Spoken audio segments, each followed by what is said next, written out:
I've been watching the curling in the Olympics, and it reminded me of a curling game that I made a long time ago. I'm currently in a world which just has a lot of minigames that I've made in the past, and this is one of them. The logic in this game is that each team has 8 boats here, and the teams need to launch the boats down towards the target, like in curling. I wanted to replicate the game basically as close as possible, but obviously taking into consideration Minecraft physics. The way I got this to work is you can use a fishing rod on a boat to attach onto it, and then stand a certain distance away, and as you pull this boat towards you, you need to get out of the way and it will send it flying down the course. So if I quickly demonstrate, we will pull and get out of the way, and we can see it launches down. So we were a little close to the boat here, which is why it didn't quite make it to the target. But, you know, this is like a barrier, a protection. That's something that happens in curling. So not a bad shot. And then the teams will alternate and each launch the boats down. And one of the key things is that the boats actually do interact with each other. Now, not in a realistic way. So, for example, if this, curling stone came down here and collided into the side of the boat, you would expect this boat to come down here, and this boat with its momentum would come down here. In Minecraft, there isn't really momentum that is kept. So what happens is this boat will come towards this boat, and then when they meet, they both go in completely opposite directions. So hopefully you'll see that here. So you see, this one did come down here, but this actually bounced backwards. So that's really the only difference with curling in the real world. The physics is different. But this kind of plays the same. You can still block. You can still end up with multiple stones or boats in the target area. And of course, the goal is to get as close to the centre once all boats have been sent down the course. There was also an additional mechanic that I used in this game that I found really interesting. So if you stand to the side, and I'm hoping this still works in this version of Minecraft, if you stand to the side and I'm going to right click and just sidestep to the left, that's all I'm going to do, you'll see something interesting happen.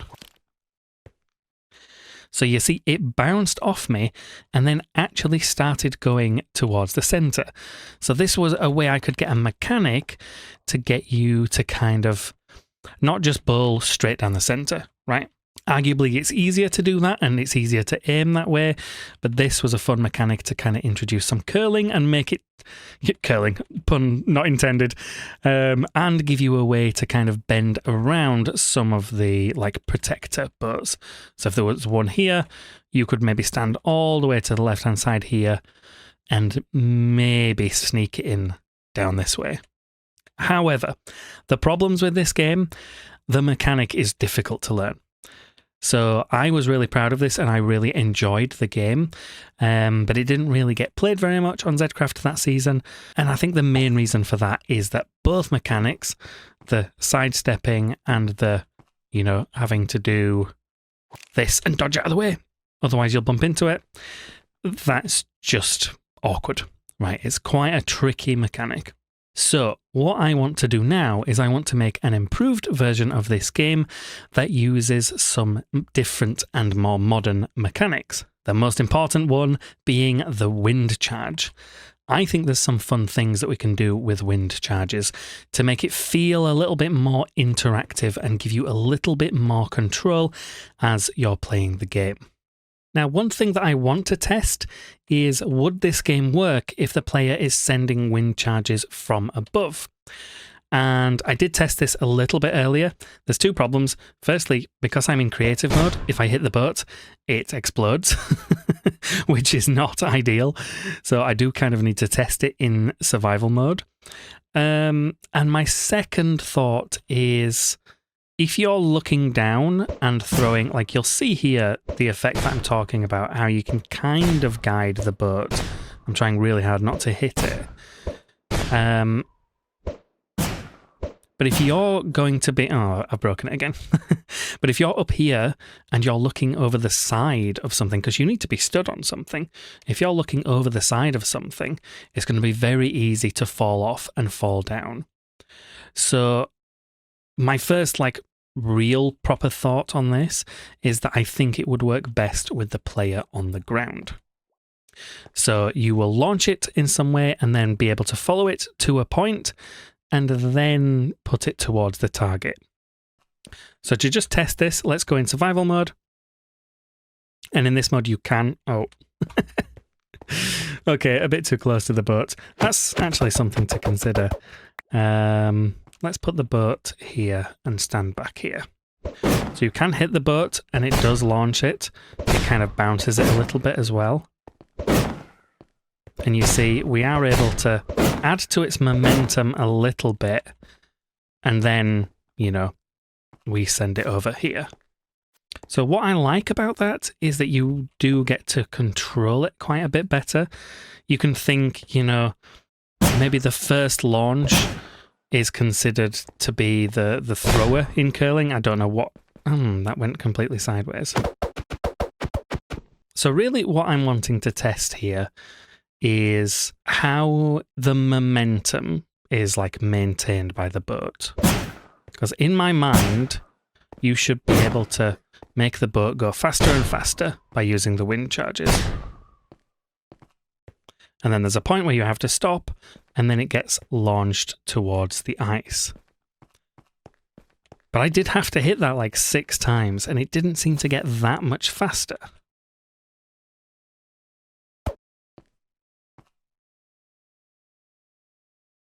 Oh, that really worked.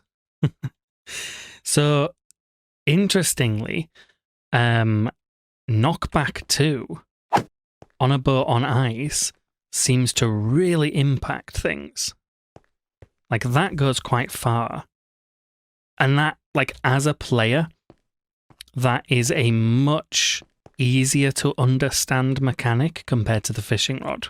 So we could maybe give a zone where the player can place the boat and we let them hit the boat with a sword, and maybe there's a chance they get a wind charge as well, although that is hard to influence. Now here's a question. Can you like offhand the wind charge and hit the boat at the same time? Oh, okay. You just get in the boat.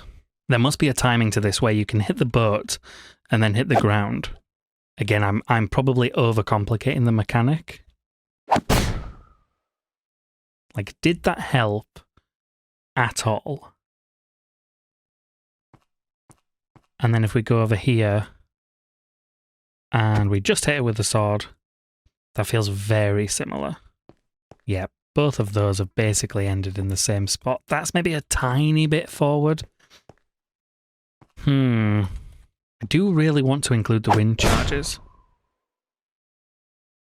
Okay, now we've got a gap at least. I do love the interactions with the boats, the way they bounce off each other. I think that is a usable mechanic. Okay, I'm going to try wind charge first and then bring my sword up and hit it. Now I had a little jump, but that didn't seem to help it. That did not seem to influence the distance of the boat. Because there's another problem here. We could make a rule where every round, you know, you get to hit the boat and you get to throw a wind charge. Like, that was amazing. But the trouble is, on a course like this, you could just aim at some of the other boats that have been placed. But is that fun? That looked fun. The fact that I could try and aim here and give this a boost and I missed where I was aiming for. That's interesting.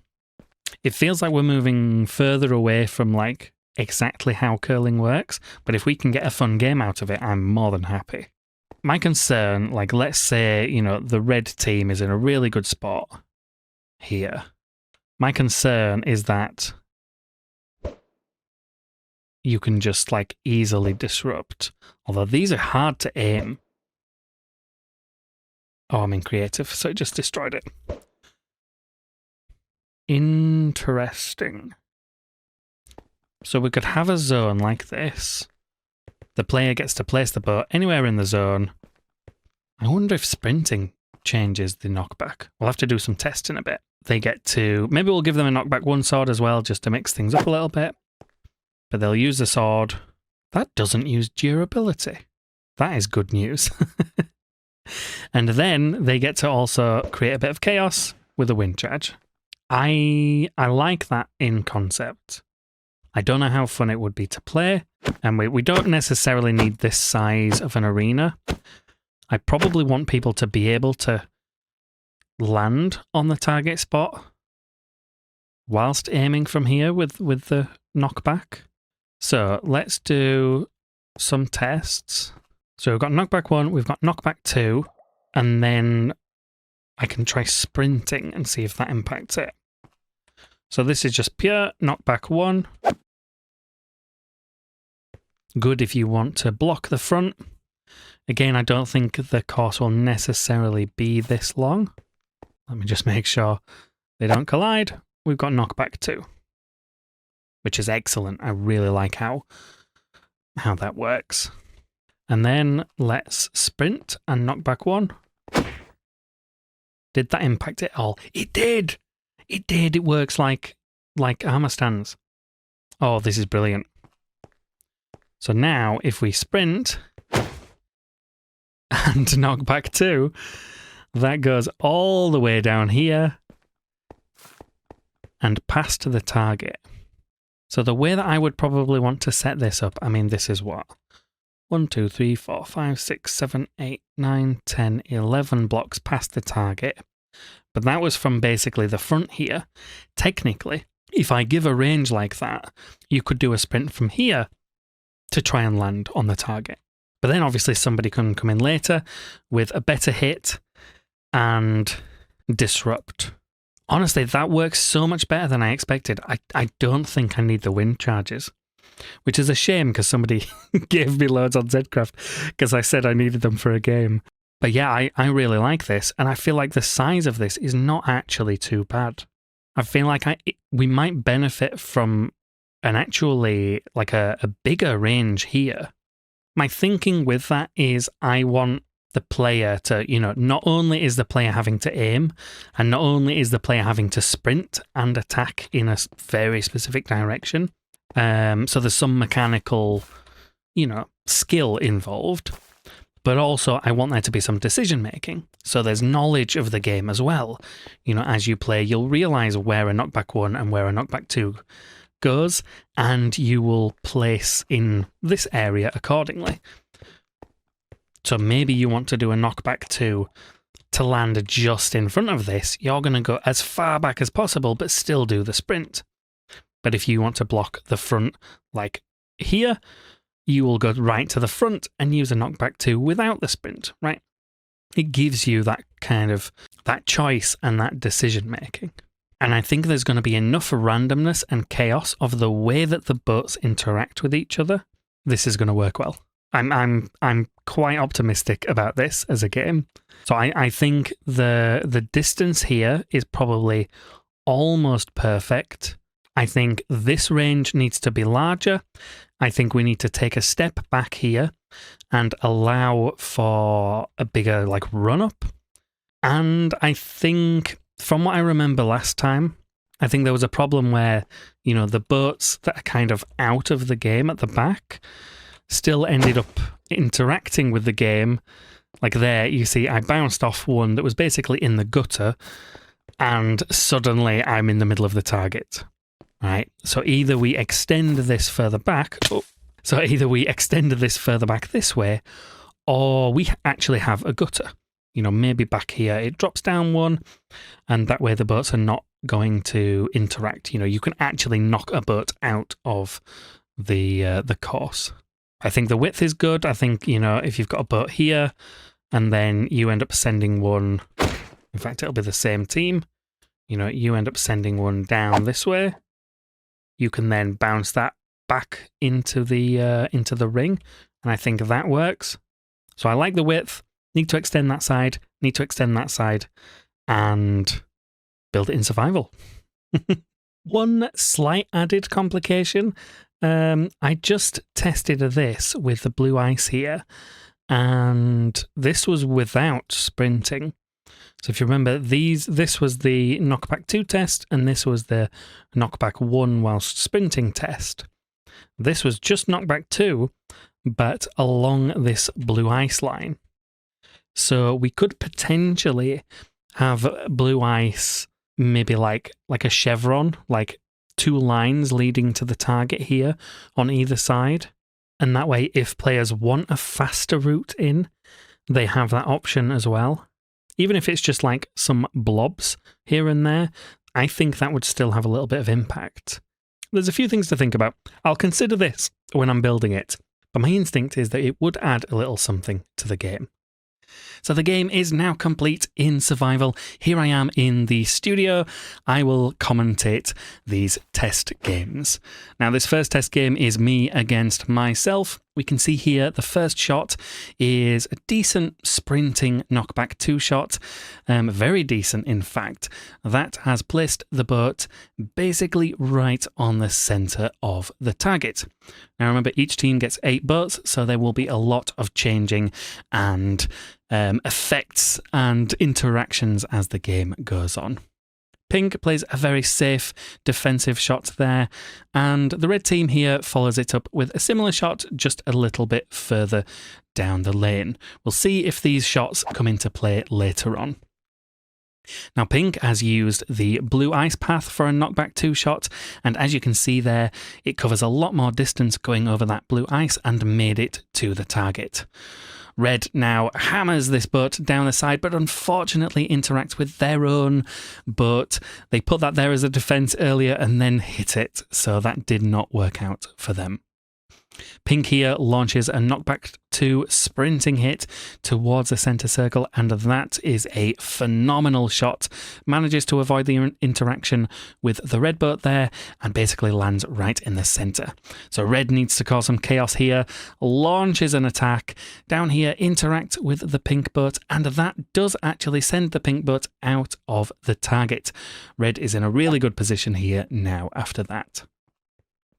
Pink does another Knockback 2 without sprint across the blue ice to set up another defensive shot. And now we see here this red boat can't go down the middle, so it has to interact off their own red boat on the side. But that is a brilliant shot, that boat landing on the blue ice. Pink follows it up with another defensive shot.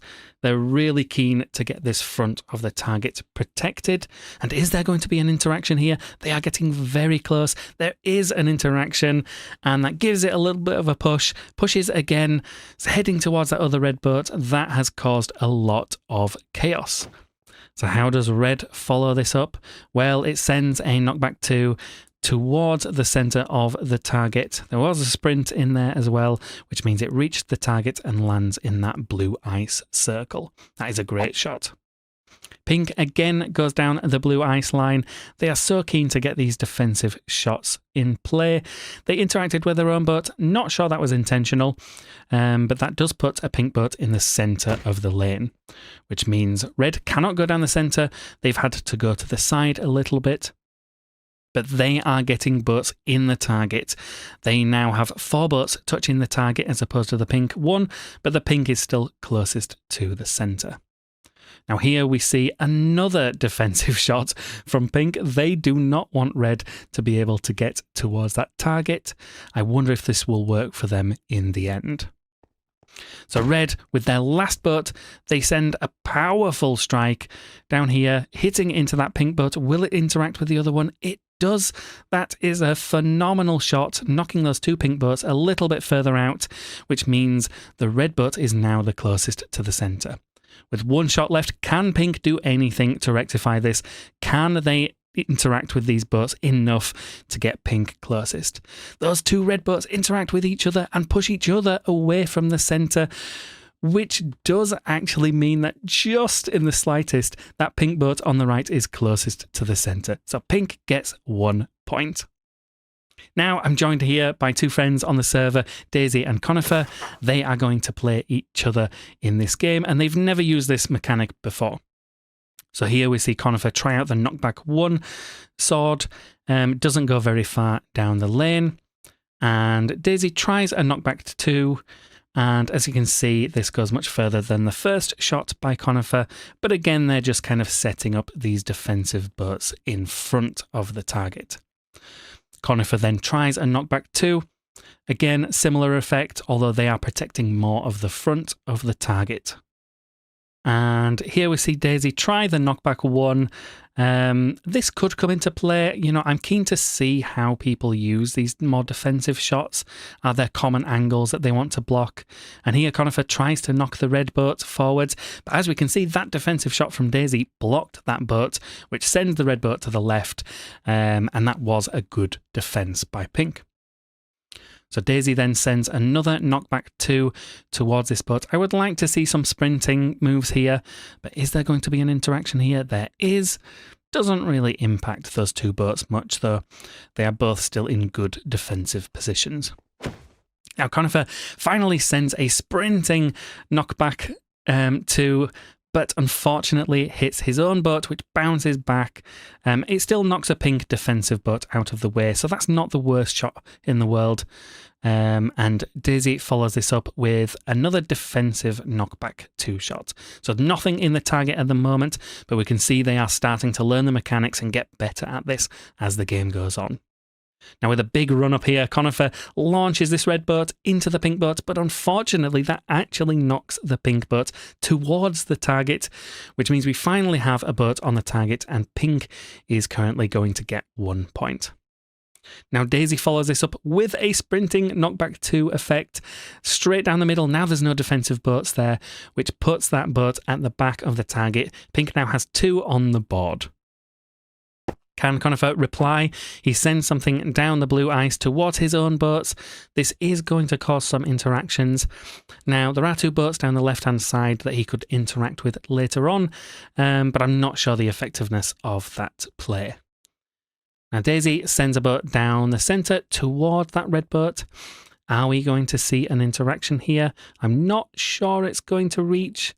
It does actually reach, and there's a little kiss, splits them up a little bit, puts that red closer to the target. Now Conifer launches a boat down. I thought the pink boat was actually a good defense there, but somehow that has knocked onto the red boat, sending it into the target towards the center of the target. That was a phenomenal shot from red there. Conifer did so well to get that boat onto the target.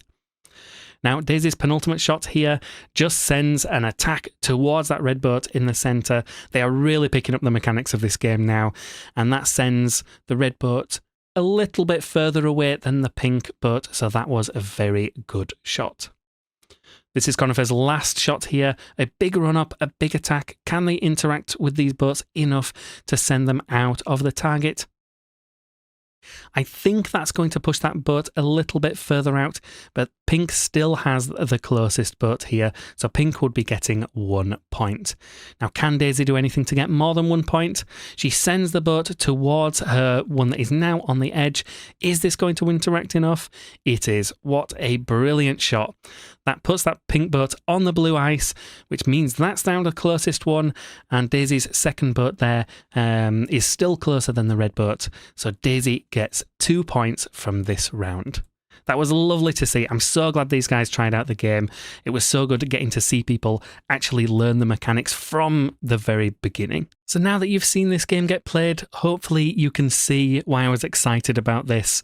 It's a shame that the wind charges were completely useless, essentially, but the knockback mechanic is good enough, and the way that the boats bounce off each other is interesting enough that this, to me, makes for a really interesting game.